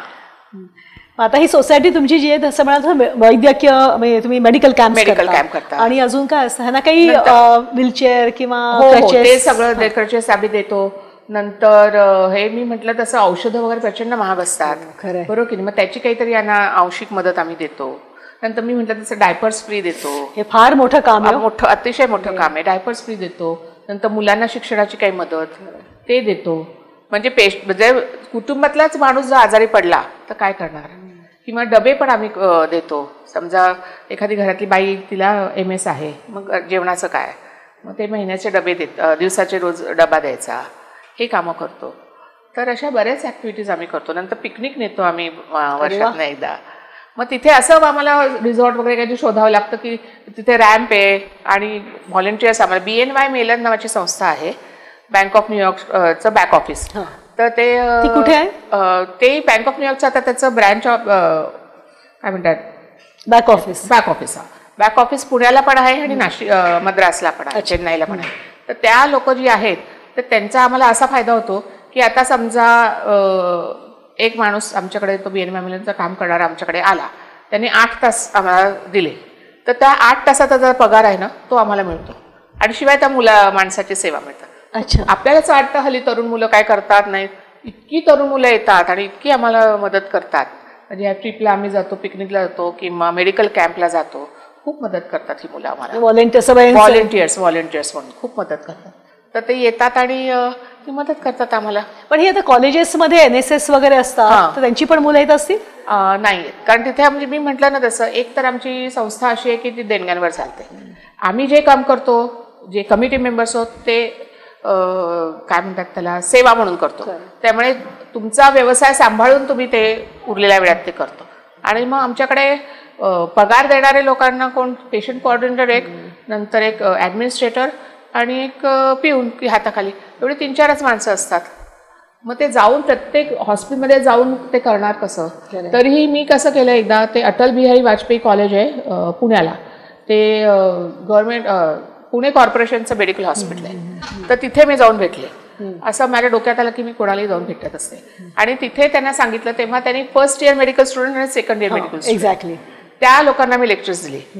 एक न्यूरोलॉजिस्टना पण घेऊन आले आणि त्यांना लेक्चर्स दिली की आधीपासूनच त्यांना, कारण त्यात मी जेव्हा विचारलं कोणाला मल्टिपल स्क्लेरोसिस, 1 किंवा 2 मुलांना फक्त माहीत होतं मल्टिपल स्क्लेरोसिस. तर ते कॅच देम यंग असतं ना, तसं लहानपणा त्यांच्या पहिल्या वर्षात त्यांना माहिती आहे मल्टिपल स्क्लेरोसिस. नंतर पुणे IIM आहे, तिथे मी साधारण 175 जनरल प्रॅक्टिशनर्स डॉक्टर झाले, त्यांना मी लेक्चर दिलं. म्हणजे कारण मी म्हटलं तसं कोणाला बरं वाटलं नाही तर आपण जनरल प्रॅक्टिशनरकडेच जातात लोक. तर तुम्ही मल्टिपल स्क्लेरोसिसची ही लक्षणं आहेत, तर ती आली तर तुम्ही त्या लोकांना न्यूरोलॉजिस्टकडे जा किंवा तुम्ही आमच्याकडे पाठवा, आम्ही त्यांना मदत करू. तर ही असं किंवा अवेअरनेस द्यायचा म्हणजे मग फक्त साध्या लोकांनाच नाही, फक्त हे जनरल प्रॅक्टिशनर्स ज्यांच्याकडे डॉक्टर्स जातात, फर्स्ट इयर सेकंड इयरची मेडिकल स्टुडंट्स, त्यांच्याकडे आधीपासून त्यांना माहिती आहे मल्टिपल स्क्लेरोसिस. तर त्याच्या असे हे फार महत्वाचं आहे की फर्स्ट इयर सेकंड इयरचे मेडिकल स्टुडंट. म्हणजे मी तुम्हाला सांगितलं, मला जेव्हा मल्टिपल स्क्लेरोसिस झाला तेव्हा ससूनचे डीन मला आमच्या ऑफिसमध्ये भेटायला आले होते मॅडम तुम्हाला काही लागलं तर मला सांगा, आम्ही करू. आणि ते म्हणले आमच्या टेक्स्टबुकमध्ये आम्हाला जेव्हा शिकवलं मेडिकल स्टुडंट तेव्हा फक्त एक पॅराग्राफ होता म्हणे मल्टिपल स्क्लेरोसिस, आणि ते पण फक्त हा वेस्टर्न कंट्रीजमध्येच हा आजार होतो असं होतं, फक्त गोऱ्या लोकांना. हे काय नवीन? कारण का माहितीये का, भारतात त्याचा अवेअरनेसच नव्हता. आणि एवढी आता जशी सगळीकडे MRI काढून मिळतात तसं तेव्हा मिळत नव्हते, त्याच्यामुळे मल्टिपल स्क्लेरोसिस झालाय हे कोणाला कळतच नव्हतं. आणि दुसरं म्हणजे की आता तुम्ही म्हणता जनरल प्रॅक्टिशनर्स हे MBBS करून करतात, बरोबर आहे. आता न्यूरोलॉजिस्ट किंवा न्यूरोसर्जन्स असतात तर ते त्याच्याबद्दल डीप अभ्यास करतात, संबंध नर्वस सिस्टीमचा चेतासंस्था अभ्यास करतात. त्यामुळे तुम्ही म्हणताय ते अगदी बरोबर आहे की जनरल प्रॅक्टिशनर्सना कळायला पाहिजे, कारण ते म्हणतील की आम्ही याचा अभ्यास केला नाहीये ना, ते न्यूरोसर्जनचं काम आहे किंवा न्यूरोलॉजिस्टचं काम आहे, पण तिकडे पाठवणार कोण त्यांच्याकडे. त्याच्यामुळे हे तुम्ही फार चांगलं अभियान करताय. आणि मुख्य म्हणजे ना, आता मी म्हटलं माझे सासरे डॉक्टर होते तर ते जनरल प्रॅक्टिशनर होते. ते म्हणले अगं ज्योती, मला कळतंय माझा पेशंट जो येतोय तो मला 20 रुपये जरी द्यायचे असेल त्याला, तरी तो म्हणतो डॉक्टर आत्ता 10 रुपये घ्या, नंतर 10 रुपये घ्या. मी त्याला कसं सांगू MRI काढतो ज्याची 5 आणि 6,000 रुपये फी आहे, त्याची काय चार्जेस, मी कसं सांगणार म्हणे त्याला. अगदी खरं. म्हणजे हे पण आपण डोक्यात घेतलं पाहिजे की नाही, की डॉक्टर पूर्वीचं असं फॅमिली डॉक्टर नावाचा एक प्रकार होता नाही का, डॉक्टर सगळ्यांना घरातल्या चेक करायचा. हो, तर ते फॅमिली डॉक्टर होते माझे सासरे. ते म्हणले मी कसं सांगणार पेशंटना की तुम्ही 6,000ची टेस्ट करून घ्या.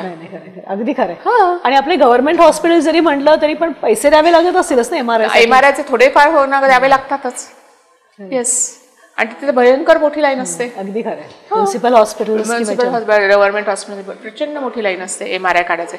आता ससून हॉस्पिटलमध्ये MRIचं मशीन आलेलं आहे, तर तिथे मी गेले होते कारण मी सोफोशमध्ये काम करत होते.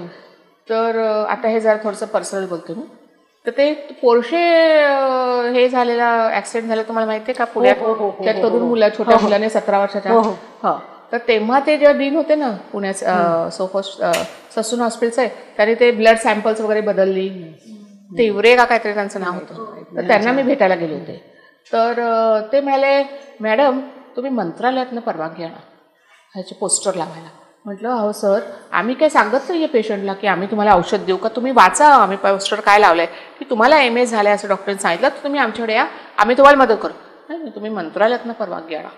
तेच माझ्या डोक्यात बसलं ना, मंत्रालय पण जाणार, तुमची तब्येत जर व्यवस्थित असेल तर काय आहे. पण मग मी इथे आले आणि माझा मावस भाऊ आहे नितीन गांगल, म्हणजे मोठा भाऊ, तो वकील आहे. तर त्याने ओळख काढली, तो म्हणला आहे माझ्या ओळखीचे अंडर सेक्रेटरी, त्यांच्याकडे जा. मग ते म्हणले नाही तुम्हाला आधी कमिशनरकडे जायला पाहिजे, ते आयुष कमिशनर. मग त्यांच्याकडे गेले मी आणि तिथे पण असे तासन तास बसले. आणि कशासाठी पोस्टर्स लावायला?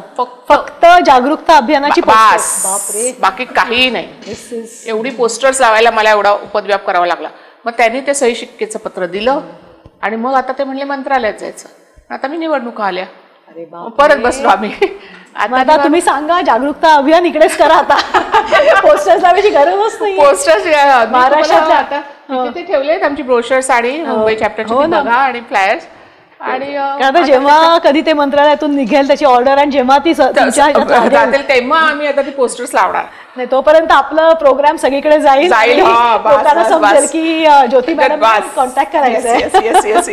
आणि मग नंतर मी म्युन्सिपल कॉर्पोरेशन बृहन्मुंबई म्युन्सिपल तिथे पण जाणार आहे, गंगराणी म्हणून आहेत. आणि तिथे माझ्या एका मित्रांनी सांगितलं तर खूप हे आहेत, खूपच चांगले आहेत ते पण माझ्या वर्गातलाच डॉक्टर. म्हणजे मी सगळ्यांना आज म्हणलं ना, मला काही प्रॉब्लेम आहे की वर्गातल्या कोणत्याही मुलीला मी मदत का, मला असं काम आहे, काय करू, मला पैसे हवेत, मी काय करू, आणि सगळे जण मला सहकार्य देतात. खरंच आहे. आता तुम्हाला समाजाकडून काय अपेक्षा आहेत? समाजाकडनं फक्त अपेक्षा ही आहे की हे बघा, मी म्हणू शकते की काही बरेचसे लोक नाटक करतात अपंगत्वाचं, पण जर तुम्हाला माहिती आहे की एखादा, मी म्हटलं तसं इनव्हिजिबल सिम्पटम्स जे असतात तर त्याच्याकडे पण तुम्ही हे दिलं पाहिजे, लक्ष दिलं पाहिजे की एखाद्या माणसाला होत नाही आहे. आपल्याकडे गरोदर बाई जर असेल ना, तिला सुद्धा सीट देत नाहीत लोक बसमध्ये. अगदी खरं. तर तुम्ही हे सगळ्यांनी आधार दिलाच पाहिजे की आंधळा माणूस आहे किंवा काय असेल, पटकन हात पुढे करावा, हे माझं लक्षात आहे. आणि मग त्याच्यात आणि मी म्हणते की समाजात वाईट प्रवृत्तीचे लोक खूप असतात, बरोबर की नाही, पण आपण सहकार्य केल्याचा हात पुढे करतो. आता मला माहिती आहे ना की मी विना संकोच कोणाचाही हात धरू शकते. तुमच्या मनात जर तुम्ही स्वच्छ असाल ना, तर मला नाही वाटत की लोक काही हे करत असतील ना, पण शेवटी आपण काय म्हणतात, एक मानवतेचं उडदा माझी काळे ते गोरे, खरं अगदी खरं हे करायचं. आणि मानवतेचं एक नातं असतं ना, मानवतेचं नातं असतं, ते करायला हवं. आणि काय जी मदत हवी असेल, मी असं म्हणत नाही तुम्ही पैसेच उचलून द्या. आता आमच्याकडे मी पुण्याला एक असा प्रोजेक्ट सुरू केला, तो दुर्दैवाने फार हे झाला नाही, की समजा मल्टिपल स्क्लेरोसिस पेशंट आहे एखादा, तर त्याच्याजवळ 2 तास जाऊन बसा, त्याच्याशी बोला, गप्पा मारा, भेंड्या खेळ्या गाण्याच्या, पुस्तकं वाचा. एवढं जरी कोणी केलं. आता मी अशी एक आम्ही सुरू केले की वाढदिवस, आता महिन्यातले समजा या मार्च महिन्यात इतक्या लोकांचे वाढदिवस आहेत, तर त्या एखाद्या दिवशी आम्ही जाऊन त्यांना केक देतो, केक कापायचं करतो. म्हणजे ही छोटे गुच्छ देतो, कोणतरी येऊन आपल्याला गुच्छ देतंय, केक देतंय, हे इतकं मोठं महत्वाचं असतं माहितीये का. आपल्याला वाटतं की नाही, पण असे जे लोक घरात असतात कायमचे, अगदी खरं, तर अशा ज्या छोट्या छोट्या गोष्टी केल्या ना तर खूप होतं. किंवा तुम्हाला नाही सतत मुलांच्या जे असतात त्यांची मुलं, त्यांना वह्या द्या, त्यांना शिकवा. आता पुण्यात मी म्हटलं ना तसं, आता माझं घर मी सध्या भाड्याने घेतलेलं आहे घर, की माझी बिल्डिंग डेव्हलपमेंट, तिथे वॉचमनचा मुलगा आहे, तो इंग्लिश मीडियममध्ये आणि मराठी येत नाही, नेपाळी मुलगा. तर त्याला मी संध्याकाळी 1-1.5 तास त्याचा होमवर्क घेते, त्याला शिकवते. आता त्याला मराठीत चांगले मार्क मिळायला लागलेत. हे सिम्बॉटिक लिव्हिंग झालं, म्हणजे तुम्हालाही एक काहीतरी माझा पण चांगला वेळ जातो आणि त्यालाही शिक्षण, त्याला छान आयडिया आहे, खरंच चांगलं आहे. माझा वेळ चांगला जातो की नाही टीव्ही बघण्यापेक्षा, कारण माझा मुलगा सून मुंबईत असतात, मी पुण्याला होते, म्हणजे माझा पण तो 1.5-2 तास चांगला वेळ गेला. की आपल्याकडे तुम्हाला सगळं खूप जुन्या डायऱ्या वगैरे असतात.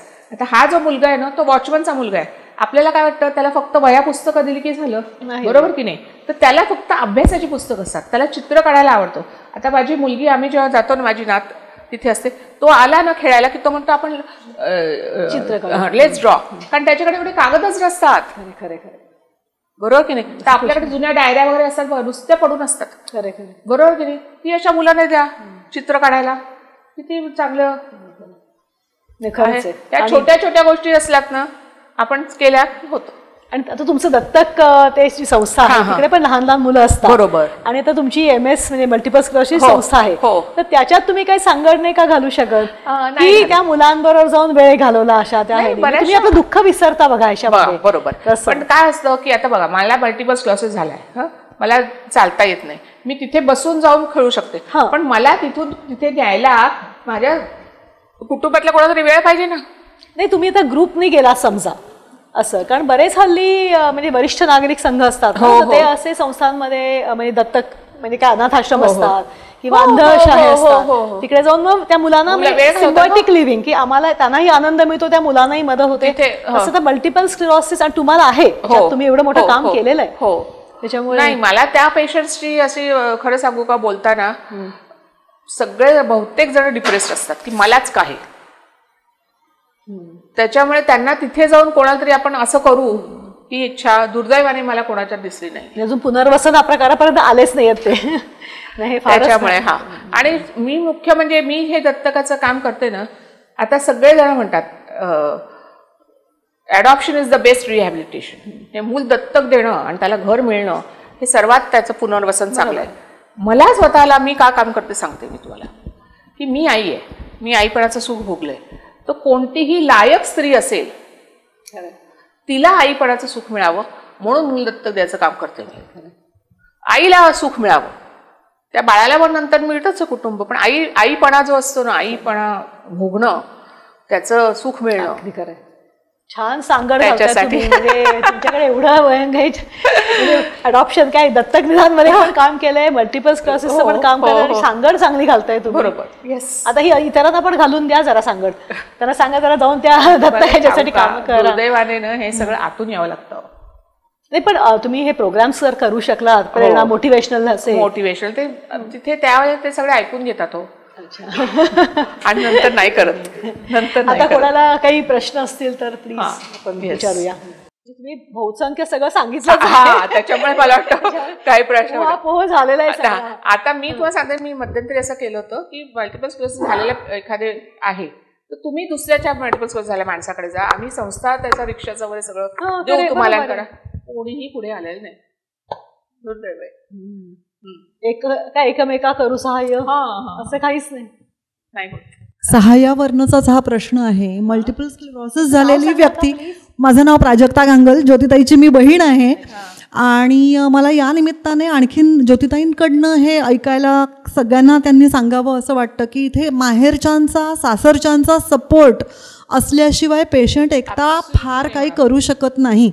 तर या निमित्ताने तुम्ही अपील जर का करू शकलात घरच्यांना देखील सगळ्यांच्या, की समजून घेणं, एम्पॅथी मगाशी तुम्ही मॅडम म्हणालात तसं, आणि सगळ्यांचा सपोर्ट असणं तरच व्यक्ती निभावू शकते आणि पुढे जाऊ शकते तुमच्यासारख्या जिद्दीने. ऍब्सोल्युटली तरच होतं, ते नाही होत नाही तर. बरोबर की नाही? की आता मला आजार आहे हे, तर मला आता माझ्या मुलं ज्या लहान होती ते शाळेत जातात, तर त्याचा डबा आजचा दिवस मी देते. हे जरी केलं ना, खरं खूप की मी हॉस्पिटल ऍडमिट आहे तेव्हा माझ्या मुलांना सांभाळलं. माझी मुलं खरं लहान होती तेव्हा, जेव्हा मला MS झालं तेव्हा मला हॉस्पिटल ऍडमिट. 35 वय म्हणजे काय हो. तर त्याच्यामुळे मग, आणि मुलं शाळेत जाणारी होती, बरोबर की नाही, तर ते झालं तर होतं. मग तेव्हा हे डिसेबिलिटीच्या अंडर नव्हतं ना? नाही, 1995 साली PWD बरोबर, 7च डिसेबिलिटी होत्या. आता 2016 साली हे डिसेबिलिटीच्या अंडर यायला तुम्ही काय त्याच्यासाठी केलं होतं का? हो, आम्ही जाऊन ऍडव्होकसी म्हणतात ना, ते केलं होतं ना. आणि जेव्हा हे त्याचा कार्यशाळा जी मुंबईत झाली तेव्हा मी उपस्थित होते. अच्छा, मला तेच आश्चर्य वाटलं की मल्टिपल स्क्लेरोसिस कसं काय ह्याच्यामध्ये आलं. कारण त्याने आधीपासून आम्ही ऍडव्होकसी त्याच्यासाठी केली होती, म्हणून ते झालं. म्हणून खूप चांगलं केलंय तुम्ही. आता त्याला एक काय म्हणतात, ठळक दिसते लोकांना मल्टिपल स्क्लेरोसिस. आणि आज तुम्ही आहात या मंचावर अपंगत्वाच्या ह्याच्यातून बोलायला. त्याच्यात तो शब्द आलाय आता. खरे. मल्टिपल स्क्लेरोसिस किती केसेस असतील मुंबईमध्ये, भारतात असे? साधारण लाखात एकाला होतो मल्टिपल स्क्लेरोसिस. पण भारतात त्याचं प्रमाण, आमच्याकडे रजिस्टर केसेस खूप कमी आहेत. मी म्हटलं तसं रजिस्टर होत नाही. आता मी जळगावच्या एका डॉक्टरशी बोलले.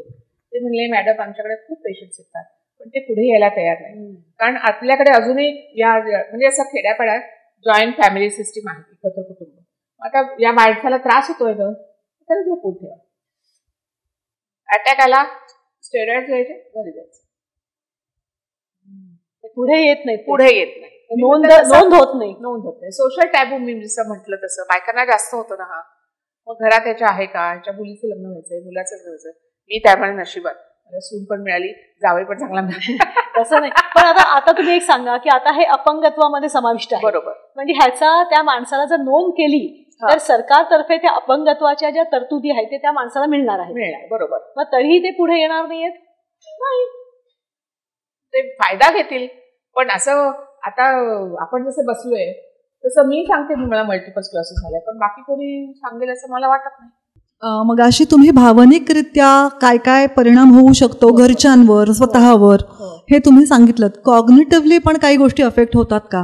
नक्कीच. मी म्हटलं तसं डिप्रेशन येतं, किंवा काही माणसं रडतात सारखी, किंवा काही माणसं हसतच राहतात. हे अनेक हे प्रकार होतच आता. म्हणजे त्याला इनव्हिजिबल सिम्पटम्स आपण म्हणतो, ते कॉग्निटिव्ह होतच राहतं. म्हणजे न्यूरोलॉजिकल डिसीज आहे, डिजेनरेटिंग आहे, पण बौद्धिक दृष्ट्या फरक पडतो असं ड्रास्टिकली चेंजेस काही दिसतात. नशिबाने बौद्धिक दृष्ट्या त्याच्यावर मल्टिपल स्क्लेरोसिसचा परिणाम होत नाही. ही एक चांगली गोष्ट आहे की तुमची विचारशक्ती राहते चांगली. आहे चांगली. बेडरिडन झाला तरी तुमचं डोकं, मेंदू चांगला असतो.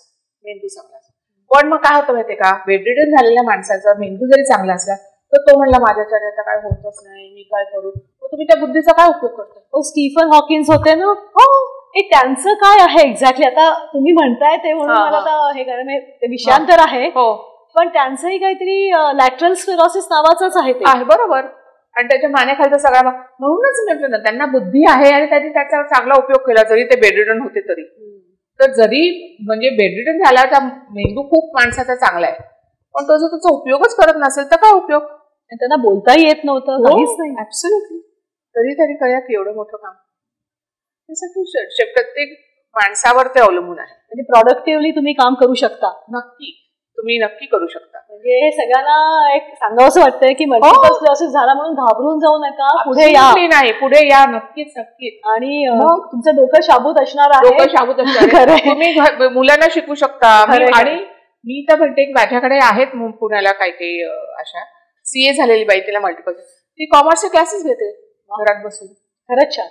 म्हणजे असं तुम्ही करू शकता की फक्त तुमची इच्छा पाहिजे तर होतं ते.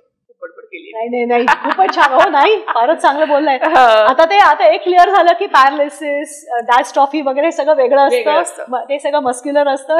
हे मी म्हटलं तसं वायरिंग मध्ये दोष आहे. तुम्ही फार छान सांगितलं. मेंदू चांगला आहे, हात चांगला आहे, वायरिंग मध्ये दोष आहे. वायरिंगला चढे पडले म्हणून होतंय. खूप छान सांगितलं. येस ज्योतिताई, आज तुमच्याशी गप्पा मारताना मला म्हणजे खूप माहिती मिळाली. आणि एक कर्मयोगी हाच एक शब्द मला दिसतो. नका शब्द वापरू मला. तुम्ही स्वतः हे करता आहात. म्हणजे तुम्ही पण बसला असतात ना की इतरांसारखं की मला झालंय मी कशाला करू, लोकांनी माझ्यासाठी करावं, हो की नाही. पण आता तुम्ही ह्याच्यावर मात करून इतरांसाठी करताय, त्याला मी कर्मयोगी म्हणतो. खरंच सांग. नाही पण मी माझ्या घरच्यांकडनं सेवा करून घेते. माझ्या भाऊचं या बहीण भाऊ सगळ्यांकडनं सेवा करून घेते. आज त्यांचं पण आभार तुम्ही मानू शकता मंचावर. नक्कीच आभार म्हणून त्यांना भाऊ वगैरे रक्ताची नाते, पण भाऊचं या सून माझी इतकं करतात माझे की अगदी म्हणजे मध्यंतरी मला काय पडले होते मी आणि मला काहीच हे करता येत नव्हतं. मी असं सारखं तरी माझी पळापळ चाललीच होती. आणि मग पुण्याचे डॉक्टर कामत म्हणून ते म्हणले हो यांना आता घरात बसवून ठेवा. माझी सून मला पुण्याहून मुंबईला घेऊन ती म्हणली तुम्ही पुण्याला बसणारच नाही. आणि तिथे लग्नाला 1-1.5 वर्ष झालं होतं. तिने माझं अक्षरशः म्हणतात ना तसं डेडपॅन देण्यापासून सगळं केलंय माझं. खरंच 1-1.5 वर्ष झालं होतं लग्नाला फक्त. खरंच ती म्हणले की नाही तुम्ही बसूच नका तिथे, तुम्ही बसणारच नाही. म्हणून ती मला मुंबईला घेऊन आली आणि मग मी बरी झाले. हे सगळ्यांना सांगावं असं वाटतंय की अशी सून अशी बहीण सगळ्यांच्या घरी असतात. फक्त त्या पेशंटला तुमचं मदत पाहिजे. बस. आणि शेवटी बघा ना मूल चालतं ना तेव्हा आपण ये चाल असं केलं की ते चालतं. मूल जर बसूनच राहिलं तर कोण कशाला म्हणणार आहे. तर तसं जर पेशंटने स्वतःहून केलं की मला हे करता येत हे करायचं ते मग मदतीला सगळे येतात. बरोबर की नाही. साध्या शब्दात किती तुम्ही जनजागृती करता. म्हणजे मल्टिपल स्क्लेरोसिस हे काय हे तुम्ही सहजपणे सांगितलंय की आता म्हणजे म्हणतात तसं ना की डोक्यात पक्क बसलंय. म्हणजे परीक्षा ते तुमच्या डॉक्टर काय फर्स्ट इयर MBBS मुलांना प्रश्न जरी आला तरी लिहिता येईल त्यांना असं. म्हणजे ते त्याला काय म्हणतात ते आपण हे करतो ना आपण अभ्यास परीक्षेसाठी नाही अभ्यास करत काय ऑप्शनला टाकतो असं नाही. आता हे डोक्यात पक्क बसलं. खूप छान ज्योतिताई, अगदी मस्त. अजून कोणाला काही प्रश्न काही डाऊट्स असतील तर आज आपल्याकडे एवढी मोठी आणि सगळ्यांनी हे ब्रोशर्स घ्या. ते कारण मुंबईची आणलेत माझी पुण्याची पण असतात पण आता तुम्ही मुंबईचे आहात त्याच्यामुळे तुम्ही मुंबईचे बघा. हे यांचं ऑफिस आहे सीता सदन गांधी मार्केटच्या समोरच तिथे आहे ऑफिस.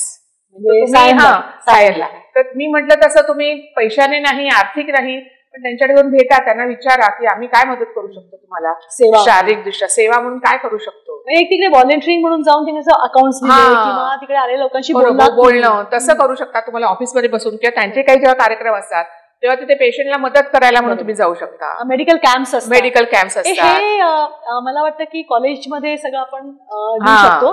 कारण ह्या इंजिनिअरिंग कॉलेजची वगैरे जी मुलं असतात त्यांचा NSS परदेशी जाण्यासाठी जेव्हा जायचं असतं तेव्हा सोशल वर्क हा प्रकार लागतो करायला त्यांना सांगावं. हे दोन्ही तर्फे त्यांनाही त्याचे पॉइंट्स मिळतात आणि आपल्याला त्याचं मदत होते. हे खूप छान आहे. हे स्वयंसेवीपणा चांगला आहे.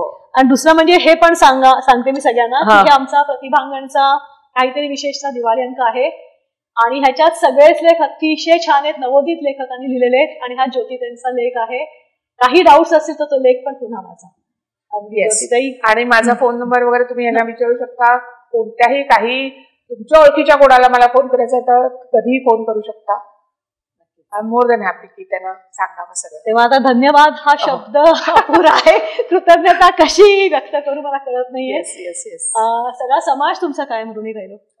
नाही खरंच आहे. तुमच्यासारख्या लोकांची खूप गरज आहे आणि हे मनापासून आणि सगळे म्हणतील हे सगळ्यांना मान्य आहे. सगळ्या प्रेक्षक आज हेच म्हणतील. खूप खूप धन्यवाद. नमस्कार.